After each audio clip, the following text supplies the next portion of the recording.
ये आदमी जो आप स्क्रीन पर देख रहे हैं, दीपक त्यागी, जिसको यति नरसिंहानंद के नाम से भी जाना जाता है, और वो तमाम लोग जो साधु संतों के भेष में नफरत फैला रहे थे, ये लोग जेल में क्यों नहीं है? आमतौर से लोग जब नफरत फैलाते हैं तब बात यही बोली जाती है कि नफरत ना फैलाई जाए, लेकिन जो इन लोगों ने किया धर्म संसद में, जिसमें इन्होंने ये बोला कि शस्त्र उठा लो, मुसलमानों को या तो खुद मर जाओ या मार डालो, इस तरीके की जो बातें हुई हैं, ये साधारण बातें नहीं हैं। आप सोचिए इस नफरती प्रयोग का परिणाम क्या हो सकता है और उसके लिए कौन जिम्मेदार होगा। और सबसे बड़ी बात, ये सब पुलिस और प्रशासन की नाक के नीचे हो रहा है और एक भी राजनीतिक दल या पुलिस प्रशासन से किसी भी आदमी की तरफ से कोई प्रतिक्रिया नहीं। कहा यह जा रहा है कि कोई केस ही नहीं आया है अभी सामने। तो क्या यह माना जाए कि ऐसे लोगों को राजनीतिक संरक्षण प्राप्त है कि ये कुछ भी करेंगे और कोई कुछ कार्रवाई नहीं करेगा? ये आदमी जेल में क्यों नहीं है? आइए आपको बताते हैं हम इस विश्लेषण पर क्यों पहुंचे हैं। क्या बोला है इन्होंने, भड़काऊ भाषण क्या दिया है इन्होंने, वो बता दें। अल्पसंख्यकों के खिलाफ हिंसा के लिए इन्होंने भड़काया। ये कहते हैं शस्त्रमेव जयते, ये नारा लगा दिया इन्होंने। कहां सत्यमेव जयते नारा हुआ करता था, सोचिए इन्होंने क्या बोल दिया। आर्थिक बहिष्कार से काम नहीं चलेगा, ये कहते हैं मुसलमानों के लिए। हिंदू समूहों को खुद को अपडेट करने की जरूरत है और तलवारें मंच पर ही अच्छी लगती हैं। अब और शस्त्र उठाने होंगे, ये लड़ाई बेहतर हथियार वाले लोग ही जीतेंगे। ये हैं दीपक त्यागी, जो अपने आप को यति नरसिंहानंद कहते हैं। कौन है ये? फिलहाल जूना अखाड़े के महामंडलेश्वर हैं, गाजियाबाद के डासना के देवी मंदिर के महंत हैं, जहां ऐसा बताया जाता है कि बहुत सारी सिक्योरिटी मिली है इनको, मतलब पुलिस बल तैनात है वहां पर। असली नाम दीपक त्यागी, मेरठ के रहने वाले हैं। नरसिंहानंद पर कई मामले दर्ज हैं। हिंदू स्वाभिमान नाम की एक संस्था चलाते हैं और हिंदू युवाओं को आत्मरक्षा की ट्रेनिंग के लिए धर्म सेना का भी इन्होंने गठन किया है। तो फिर से घूम करके हम उसी एक जरूरी सवाल पर आते हैं और अब से थोड़ी देर में आपको सुनाएंगे भी कि इन्होंने क्या बोला। नफरती बोल हालांकि हम चलाते नहीं है, लेकिन आपको यह सुनना जरूरी है ताकि आप तय कर सकें कि इस आदमी को जेल में होना चाहिए या नहीं। यह नफरती शख्स गिरफ्तार क्यों नहीं हुआ है अब तक? यही होगा हमारा सबसे बड़ा सवाल। मैं स्वागत करना चाहता हूं डीजीपी, पूर्व डीजीपी उत्तर प्रदेश विक्रम सिंह का।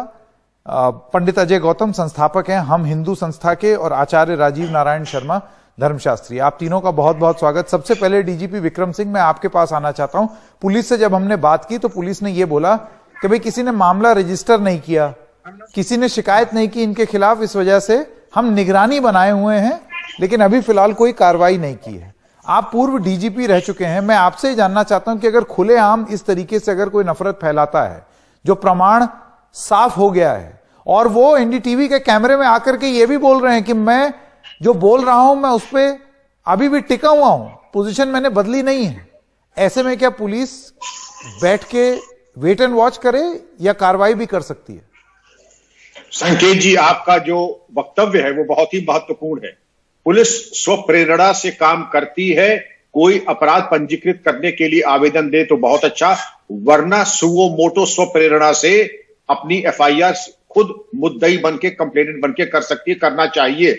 इसमें अगर हाथ पे हाथ धरे बैठे रहे, जैसा कि अब तक का संकेत आ रहा है, उससे यह साफ मालूम है कि उनके अंदर शायद ये नैतिक साहस नहीं है कि वो एफआईआर करें, और एफआईआर भी नहीं करेंगे। और अगर एफआईआर किसी ने कर दिया तो ढुलमुल रवैया साफ परिलक्षित हो रहा है।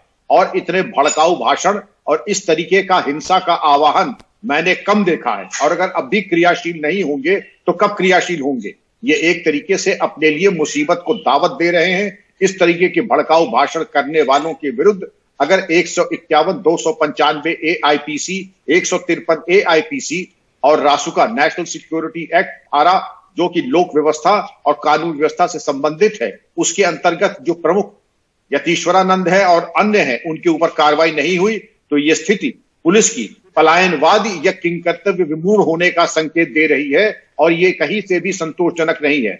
औचित्यपूर्ण यह होगा पुलिस स्वयं अपनी प्रेरणा से प्रथम सूचना पंजीकृत करे। उनके पास एक अभिसूचना तंत्र है और इनकी अभिसूचना के आधार पर इनकी हिस्ट्री शीट खोले और इन पर प्रभावी पुलिसिंग कार्रवाई करे, वरना इनका दुस्साहस और आगे बढ़ेगा और कानून व्यवस्था के लिए वो एक बहुत विषम परिस्थिति हो जाएगी। डीजीपी साहब, मैं यही आपसे पूछना चाहता हूं, ऐसे में पुलिस अगर कार्रवाई नहीं करती है, और पुलिस क्योंकि सरकार का एक अंग होती है, तो क्या हम ये कंक्लूड कर सकते हैं कि ये राजनीतिक संरक्षण प्राप्त लोग हैं? वरना कैसे हो सकता है कि जिस चीज का आपके पास 3 दिन से प्रमाण है, उसके बाद भी कोई कार्रवाई नहीं हो रही है? और ये सिर्फ हेट स्पीच का मामला नहीं है, कॉल टू आर्म्स है कि हथियार उठा लो, मर जाओ या मार डालो, इस तरीके की बातें हो रही हैं। कल को अगर इस राजनीतिक प्रयोग का कोई परिणाम हो गया तो उसके लिए कौन जिम्मेदार है? बहुत सही निष्कर्ष संकेत जी, क्योंकि अगर अब तक किंग कर्तव्य विमूढ़ और हाथ पे हाथ धरे लोकल कानून व्यवस्था, पुलिस और शासन प्रशासन बैठा है, ये स्पष्ट ये इशारा जा रहा है कि इनको ऊपर कोई संरक्षण है जिसके परिणाम स्वरूप इनके ऊपर कार्रवाई नहीं हो रही है। वरना अगर अब तक कहीं और किसी तरह की कोई बात होती तो अब तक कहर बन के पुलिस टूट पड़ती और इनके ऊपर कार्रवाई हो जाती। ये सब जेल के सलाह के पीछे होते, क्यों नहीं हुए?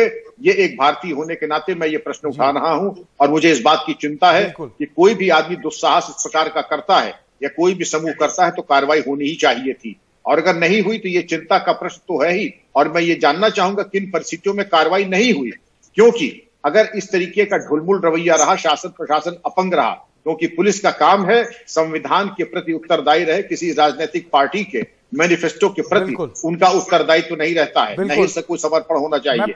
निर्भीक होकर के संविधान और अपनी अंतरात्मा को साक्षी मान करके अपने कर्तव्य का पालन करें। बिल्कुल। पंडित अजय गौतम, इससे पहले कि मैं आपके पास आऊं, कू ऐप पर दर्शक अजीत कुमार एक सवाल पूछ रहे हैं। उनका ये कहना है, नफरत फैलाने वाले को अगर राजनीतिक संरक्षण हो तो क्या कर सकते हैं? और दर्शक प्रभाव यादव ये कह रहे हैं कि बिल्कुल जेल होनी चाहिए, लेकिन ध्यान रहे नफरत फैलाने वाला भाजपा कार्यकर्ता नहीं होना चाहिए, क्योंकि भाजपा में रहकर नफरत फैलाना प्रेम भावना का प्रसार करना है। अपने अपने लोगों के मत हैं। पंडित अजय गौतम, आप मुझे ये बताइए, अब से कुछ देर पहले एक कार्यक्रम में आपने ये बोला कि दूसरी तरफ से भी तो होता है। आप मुझे ये बताइए कि अगर वहां से हो रहा, और हम किसी भी हेट स्पीच को यहां पर जस्टिफाई नहीं करते, अगर मुस्लिम समुदाय के कुछ लोग हैं जो कि नफरत फैला रहे हैं, कार्रवाई होनी चाहिए, लेकिन यह उम्मीद करना कि क्योंकि तब हुआ होगा इस वजह से यह बोलना कि मार डालो, यह जस्टिफाई आप कर रहे हैं, यह कहां सही है?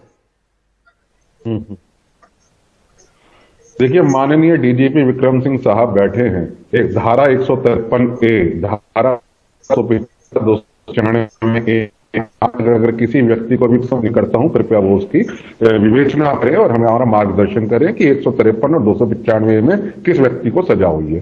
दूसरी बात, एक शांति दूत AIM के जो एक वरिष्ठ नेता हैं, उन्होंने उत्तर प्रदेश के अंदर कहा कि हमारे 2 लोग मारे गए और अल्लाह आने वाले समय में देखेगा, इनकी नस्लें तबाह कर देगा। अब मुझे बताइए, क्या विक्रम सिंह साहब और बाकी का कोई गणमान्य व्यक्ति सामने आके, क्या ऐसे व्यक्ति जो ये धमकी दे रहा है कि हम इनकी नस्लें तबाह, क्या उसकी सरकार संज्ञान लेके उसको जेल में डालेगी?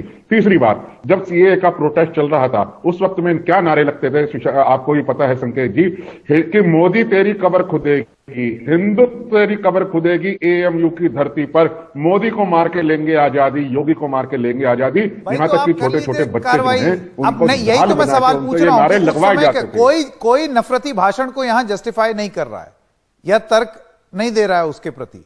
यहां पर बात यह हो रही है कि इस मामले में कार्रवाई क्यों ना हो। यहां पर शस्त्र उठाने की बात कही गई है। मेरा सवाल एकदम सिंपल है, अगर कोई मर जाए इस नफरती प्रयोग के चलते, उसकी जिम्मेदारी आप लेंगे?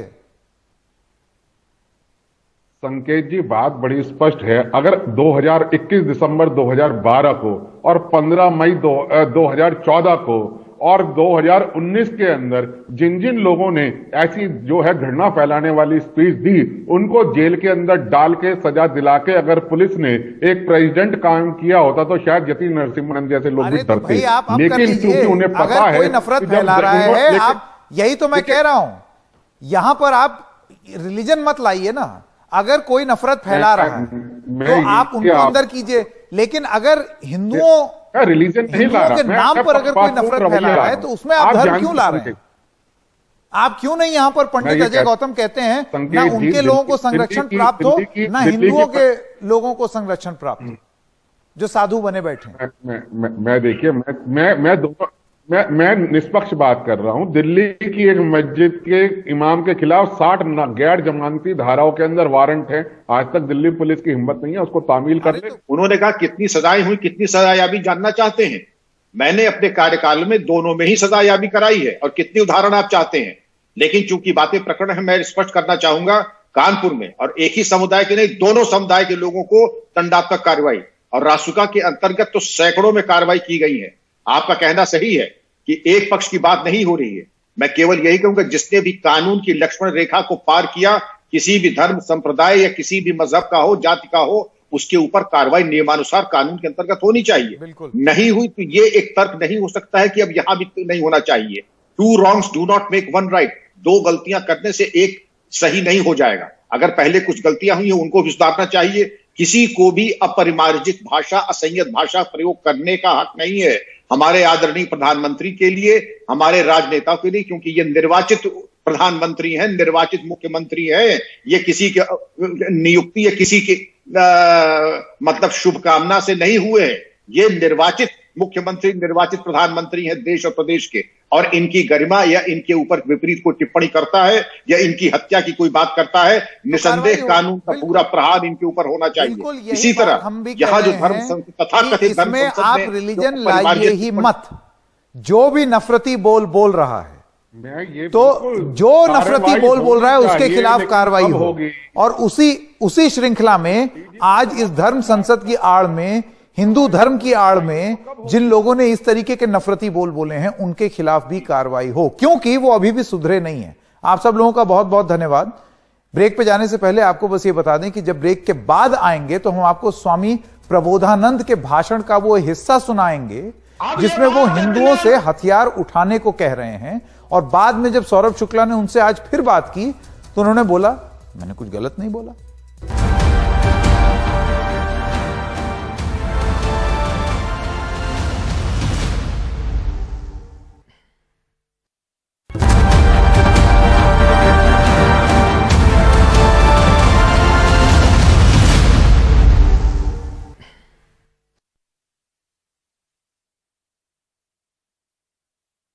अब ये बात इतने अंतर है, या तो खुद मरने को तैयार रहो या मारने को तैयार रहो, दूसरा कोई विकल्प नहीं है।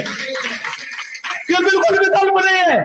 इसीलिए आपको म्यांमार की तरह यहाँ की पुलिस को, यहाँ के नेताओं को, यहाँ की फौज को, यहाँ के हर हिंदू को अस्त्र उठा करके इस सफाई अभियान को करना पड़ेगा। इसके अलावा कोई दूसरा विकल्प नहीं है। संविधान तो सेकुलर भी कहता है। संविधान सेकुलर नहीं कहता, ये आपकी मीडिया की उत्पत्ति है। संविधान सेकुलर है ही नहीं, पंथ निरपेक्ष है। पंथ निरपेक्ष में अंग्रेजी में सेकुलर शब्द होता ही नहीं। आपने बयान दिया म्यांमार को लेकर के सब कुछ, उस पर आप कड़े बिल्कुल मैं अड़ा हुआ हूँ।